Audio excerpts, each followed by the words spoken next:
अस्सलाम वालेकुम एवरीवन, मैं हूं श्याम भल्ली। उम्मीद है आप सब खैरियत से होंगे। आज जनाब इस व्लॉग में मैं इस मौजू के ऊपर बात करना चाहता हूं कि जो अमेरिका में ड्राइविंग लाइसेंस है वो लेने का क्या तरीकाकार है।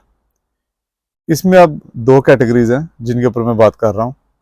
एक तो वो कि जो यहाँ पे आते हैं न्यू रेजिडेंट्स के तौर पे दूसरे मुल्कों से और यहाँ पे आके वो नया लाइसेंस लेना चाहते हैं, उनके ऊपर बात करना चाहता हूँ। और दूसरा जो किसी दूसरी स्टेट से माइग्रेट होकर दूसरी स्टेट में जाते हैं, जैसे कि पाकिस्तान की अगर मैं बात करूं या इंडिया की बात, इंडिया में रियासतें हैं मुख्तलिफ, पाकिस्तान में सूबे हैं, यहाँ भी वो सूबों का कॉन्सेप्ट है रियासतों का। अब अगर मैं मिसाल के तौर पर सब रियासतों की बात तो नहीं कर सकता, जैसे अगर रियासत वर्जीनिया की मैं मिसाल देना चाहता हूँ, तो वर्जीनिया में अगर कोई न्यू रेजिडेंट आता है किसी दूसरे मुल्क से, जिसको यहाँ पे आके इमिग्रेंट वीज़े पे आके रहने के, काम करने के हकूक़ हासिल हैं, उसके बाद यहाँ पे उसका ड्राइविंग लाइसेंस जो है वो भी बन जाएगा। और ड्राइविंग लाइसेंस बनने के लिए कुछ डॉक्यूमेंट्स चाहिए होते हैं। इसी तरह जो दूसरे सूबों से आते हैं ट्रांसफ़र होके, माइग्रेट होके, ट्रांसफ़र तो नहीं करना चाहिए, जो दूसरे सूबों से माइग्रेट होके आते हैं उनके लिए भी कुछ डिफरेंट कैटेगरीज हैं ड्राइविंग लाइसेंस के लिए, उनके ऊपर भी बात करूँगा। लेकिन सबसे पहले मैं बात करता हूँ कि जो न्यू रेजिडेंट के तौर पर नए आते हैं, न्यू कमर्स, जैसे मिसाल के तौर पर अगर कोई यहाँ पे स्टडी वीज़ा के लिए आया है और उसके अलावा स्टडी वीज़ा के अलावा अगर कोई यहाँ पे वर्क परमिट लेके आया है काम करने के लिए, या फिर वैसे और किसी इमिग्रेंट कैटेगरी में आया है, जैसे कि ग्रीन कार्ड किसी को मिल गया है शादी की वजह से, या किसी ने आके यहाँ पे असाइलम का केस कर दिया है, तो ये मुख्तलिफ किस्म की कैटेगरीज हैं।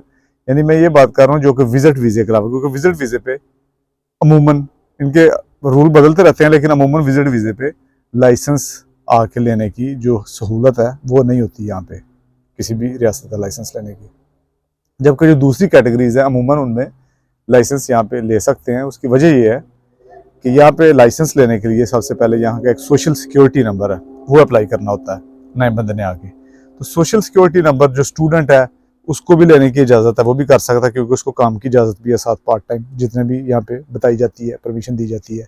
स्टूडेंट के बाद जो असाइलम आके करते हैं उनको भी काम की इजाज़त मिल जाती है, इसलिए वो भी सोशल सिक्योरिटी नंबर जो वो अप्लाई करते हैं सबसे पहले। उसके बाद जो मुख्तलिफ कैटेगरीज हैं, जो वर्क वीज़े वाले, उनका भी होता है सोशल सिक्योरिटी नंबर। तो बाकी सब जिन्होंने यहाँ पे काम करना होता है उनका सोशल सिक्योरिटी नंबर जो है वो होता है। इस वजह से सोशल सिक्योरिटी की बिना पे वो पहला स्टेप है नए आने वाले बंदे के लिए लाइसेंस लेने का। तो जैसे मैं बात कर रहा था, अगर मैं रियासत वर्जीनिया की बात करूँ, कमोबेश दूसरी जो रियासतें हैं उनका भी इससे मिलता जुलता ही सिस्टम है, लेकिन अगर मैं रियासत वर्जीनिया की बात करूँ सिर्फ, तो यहाँ पे जनाब सबसे पहले सोशल सिक्योरिटी नंबर होना चाहिए नया आने वाले बंदे के पास। जब वो सोशल सिक्योरिटी नंबर अप्लाई करते हैं और वो मिल जाता है, उसके बाद दूसरा यहाँ का सबूत ये होना चाहिए कि आप इस रियासत में रह रहे हैं। वो गालिबन कुछ दिनों की इनका टाइम पीरियड है कि 30 दिन हो गए आपको रहते हैं, जितने भी दिन, वो इनका टाइम पीरियड यहाँ पे बताया जाता है।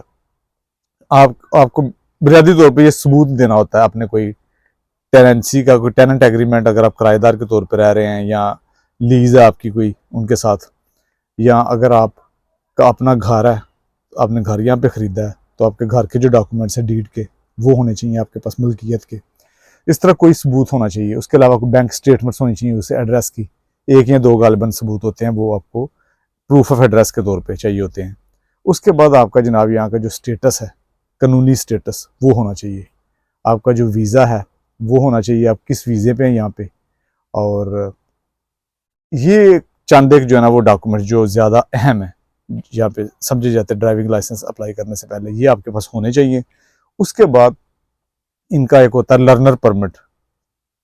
अगर 18 साल से ऊपर हैं आप, तो लर्नर परमिट जो है ना वो होना चाहिए। गालिबन जो रोड टेस्ट कहते हैं, जो प्रैक्टिकल है, वो अप्लाई करने से 2 महीने पहले तक आपके पास वो लर्नर परमिट होना चाहिए, जिसको गालिबन कुछ के लर्नर परमिट होता है।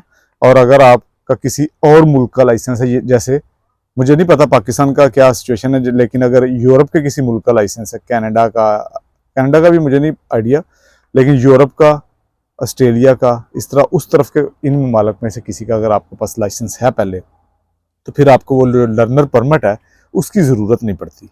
फिर आपने डायरेक्ट जनाब जो थ्योरी है वो देनी होती है।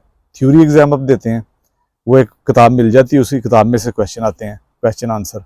जाके अपने एग्ज़ाम सेंटर में जाके इनका DMV, department of motor vehicle, वहाँ पे जाके उसका इम्तहान देना होता है। वो जब आप पास कर लेते हैं तो फिर अगला स्टेप होता है कि जो प्रैक्टिकल है, जो रोड टेस्ट है, वो आपने देना है।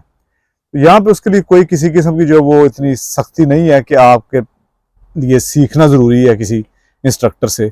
आप अपने किसी जानने वाले के साथ, किसी अजीज़ के साथ उसकी गाड़ी पे भी आराम से बैठ सकते हैं, वो आपको चला सकता है। पार्किंग लॉट में जाके कहीं आपको चला के गाड़ी सिखा सकता है और आप उसके साथ भी सीख सकते हैं। उसके बाद अपनी प्राइवेट गाड़ी, उसी गाड़ी को ले जाएं रोड टेस्ट के लिए। क्योंकि कुछ मालक में, गालिबन इंग्लैंड में भी ऐसे है कि वहाँ पे जो इंस्ट्रक्टर है उससे सीखना ज़रूरी है। उसके बाद उसकी गाड़ी ही आप लेके जाएंगे, जहाँ पे दोनों तरफ गालिबन वो ब्रेक वाला सिस्टम होता है। लेकिन यहाँ पे ऐसा नहीं है। यहाँ पे एक तरफ आपके वो बैठेगा इंस्ट्रक्टर और दूसरी तरफ आप जो है वो गाड़ी चला रहे हैं। वो आपको बताएगा कहाँ पे जाना है, किस तरह जाना है, कहाँ आपने रिवर्स करनी है, पार्किंग कहाँ आपने टर्न होना है, वो सारा करके उसके बाद जनाब उसी दिन वो रिज़ल्ट बता देगा उतरने के बाद कि आप पास हैं या फेल हैं। तो ये तो जनाब न्यू रेजिडेंट्स जो नए बंदे आते हैं उनका तरीका है। उसके बाद जो दूसरे सूबों से मूव होके आते हैं उनके लिए ये है कि उनके लिए ये रोड टेस्ट, जिसको प्रैक्टिकल मैं कह रहा हूँ ड्राइविंग का, यहाँ पे जो थ्योरी है वो देनी ज़रूरी नहीं है। क्योंकि वो ऑलरेडी दूसरे किसी भी सूबे में, जैसे कैलिफोर्निया, मैरीलैंड, पेंसिल्वेनिया, फ्लोरिडा, जहाँ पे भी वो रहते रहे हैं, वहाँ पे उनके पास ऑलरेडी पहले से ड्राइविंग का लाइसेंस था। अब वो सिर्फ सूबा यानी रियासत जो है वो चेंज कर रहे हैं अपनी। तो इसलिए उस वजह से उन्होंने सिर्फ वो रिक्वायरमेंट्स पूरी करनी है। अपना प्रूफ ऑफ एड्रेस जो चेंज उनका हुआ है एड्रेस, वो उन्होंने बताना है और उसका सबूत देना है। उनको वो सोशल सिक्योरिटी भी नए सिरे से अप्लाई करने की ज़रूरत नहीं है, क्योंकि वो पूरे अमेरिका का एक ही सिस्टम है नंबर, और वो चल जाता है हर जगह। प्रूफ ऑफ एड्रेस उन्होंने देना है। उसके बाद जो एक दो सबूत हैं एड्रेस से रिलेटेड, आपका कौन सा एड्रेस है जो शो हो रहा है आपके डॉक्यूमेंट्स के ऊपर, वो गालिबन 2 मुख्तलिफ किस्म के उसके चाहिए सबूत, वो देने हैं। और DMV जो इनका डिपार्टमेंट ऑफ मोटर व्हीकल, जो इनका अदारा है, ये डील करता है इसको, लाइसेंस को और गाड़ियों से रिलेटेड मामलात को, वहाँ जाके ऑनलाइन की भी कुछ जगहों पे सहूलत होती है और कुछ जगहों पे इन पर्सन आप चले जाएं।